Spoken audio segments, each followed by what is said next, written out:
3 fingers pushing, index, middle, ring. I'm at 5th fret, key of G. I'm pushing towards the ceiling. It's a bend. This is a C note going up to a D. Full step bend, 3 fingers pushing. Control it. Don't drop it. Control it. Now if you want to silence it, mute with your right hand. Chop, dead. Just the side of your hand touching the string. So when you get to the top of the bend, chop, silence. So you don't want to have an after effect, like, unless you want an after effect. You want to be able to control it. Okay, that's step 1. Now bring in, well, your index finger is kind of staying there around 3rd fret, so we're going to target the 2nd string, 3rd fret. That's a D note. So what we've done is bend a C up to a D and then match it on 2nd string. So here's our first part, 2nd part. Do those fast and you got like... Now the trick is, don't do it once and take a break. I'm done. No, keep going like this.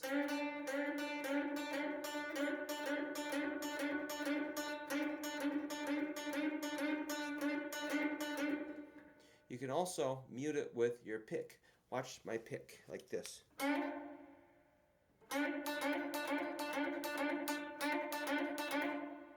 So the side of my hand or the pick is like a braking system. You're stopping your vehicle. So I pick, and then the pick touches that string, or the 2nd string. It's kind of complicated. Also, the side of your thumb is stopping the string. It's either the side of your thumb or the pick or the heel of your hand. Those all stop the note so you can get staccato.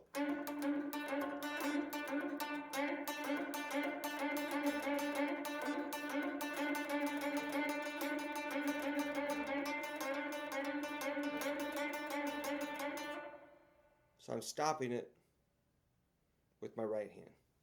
Left hand also controls the stopping sound. So I can bend and then just sort of kill it with my left hand.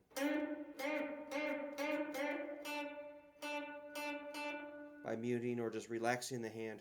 So you have all this control over the notes, so they're not just taking control of the situation. You control it because you are the artist. Okay, so we're doing some Chuck Berry type rock and roll bends. Listen to the sequence. I'm going to go 1, 2, 3, 1, 2, 3, 1, 2. Check it out.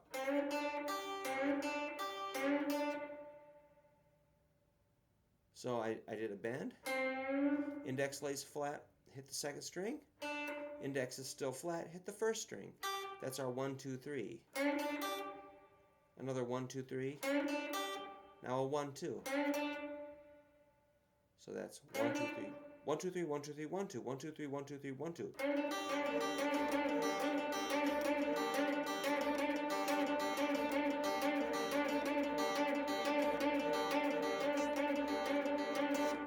Pretty cool. You can mix that in with some other licks we've done, like...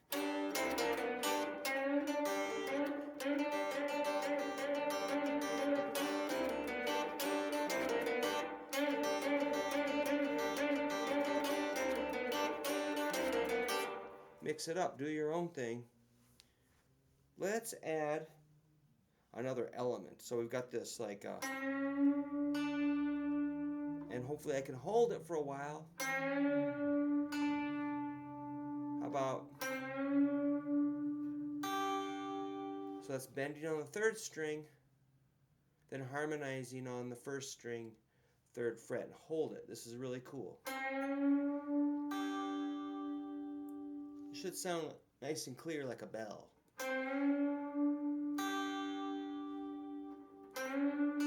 So compare those two sounds. You got the first bend like this.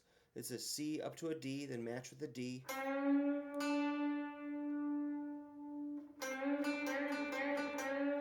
Now let's do the same bend and harmonize with a G on the 1st string, 3rd fret.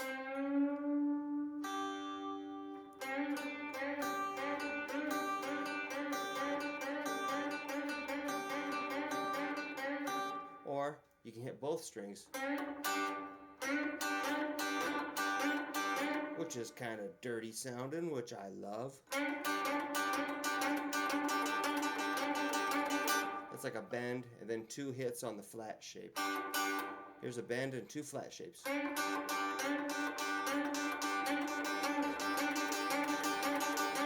Right hand's doing a lot of downstrokes right now.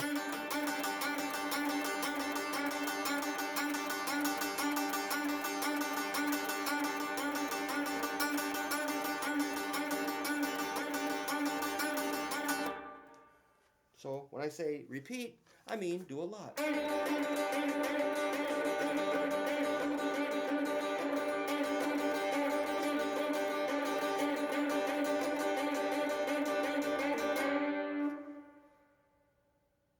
Pretty hip, man. Let's harmonize with another note. Let's add 2nd string, 6th fret with the pinky.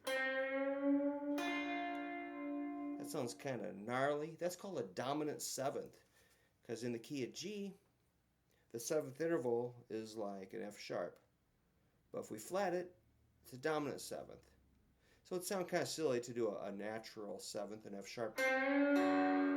But if you do that dominant 7th, it's really tough. Really sharp and bluesy and cool.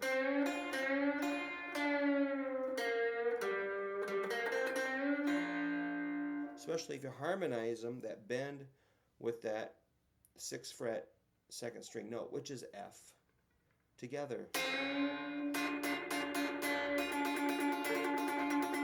This one sounds cool if you let the bend down gradually with control.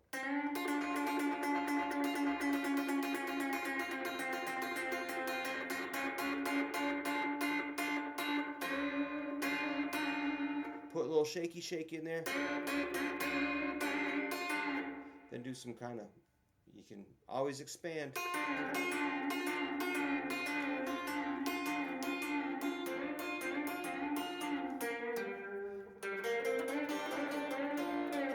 So you just sort of blend in that dominant 7th F note. Ooh, there's like 6 billion possibilities exactly. And here's another one. You can go. This reminds me of a Jimmy Page lick on Heartbreaker, but this is like.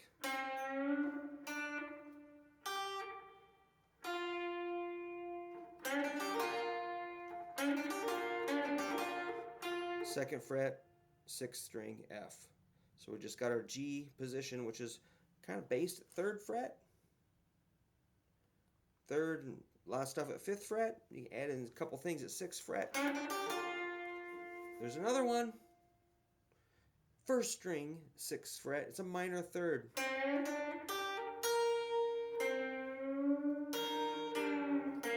So that's a B flat or A sharp.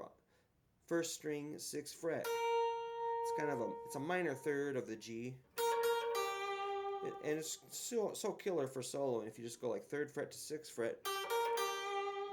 What more do you really need?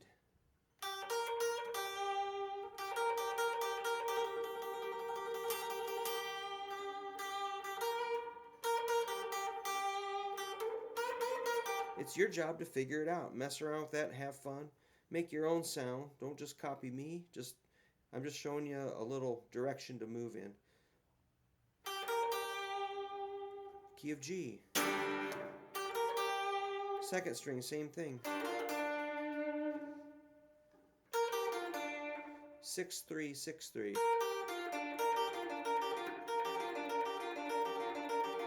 Here I'm doing alternate picking, down, up, down, up.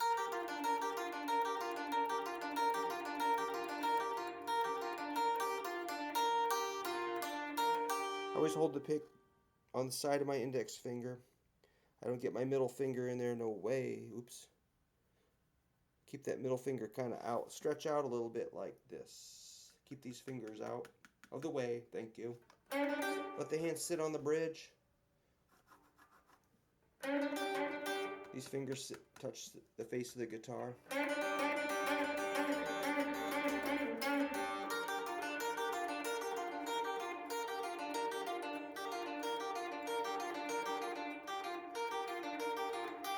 Kind of like Poison Ivy, Link Ray, Caveman, Rock and Roll 101. That'd be your minor pentatonic scale. Really easy. G, minor pentatonic. Or is it pentatonic minor? Who cares? 6-3, 6-3, 5-3, 5. That's your root note. That's a G note. So if somebody says, hey man, we're in the key of G, your job is to find a G note. Oh, okay, cool. And then start doing this.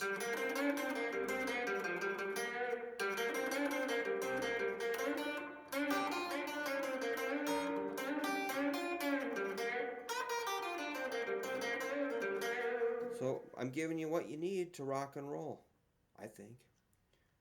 6, 6-3, 6-3, 5-3, 5. And you can add more stuff like the G power chord. Woohoo! So that's fat string, 3rd fret, index finger.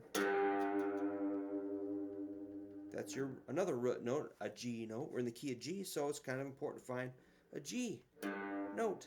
With that note, we must add something else, which would be called a 5th interval. Oops, I missed it.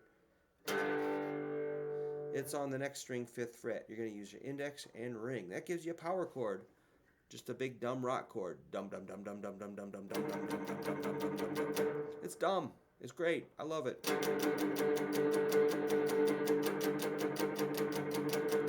Hitting 2 big strings with my pick.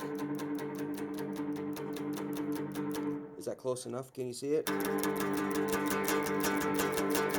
Only 2. 1 and 2.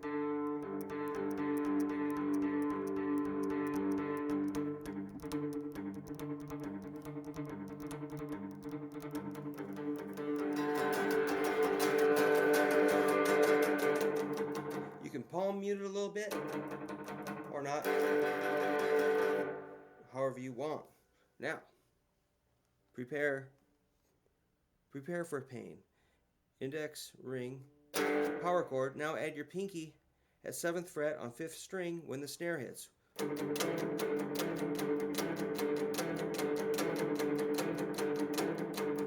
1 and 2 and 3 and 4 and 1 and 2 and 3 and 4 and 1 and 2 and 3 and 4 and 1 and 2 and 3 and 4.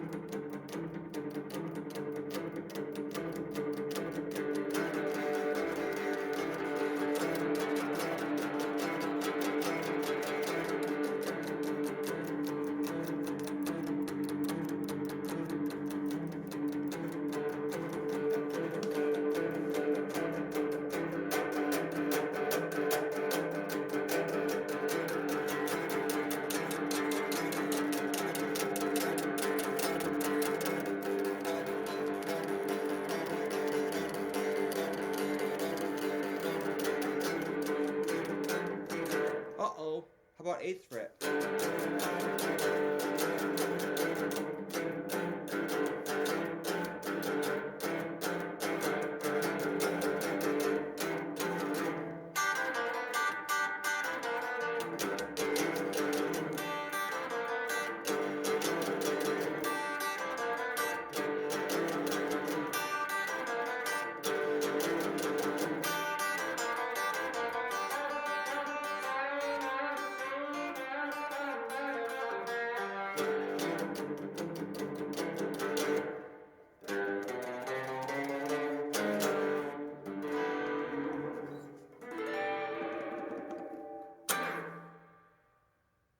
And that is what you call the rock and roll in America.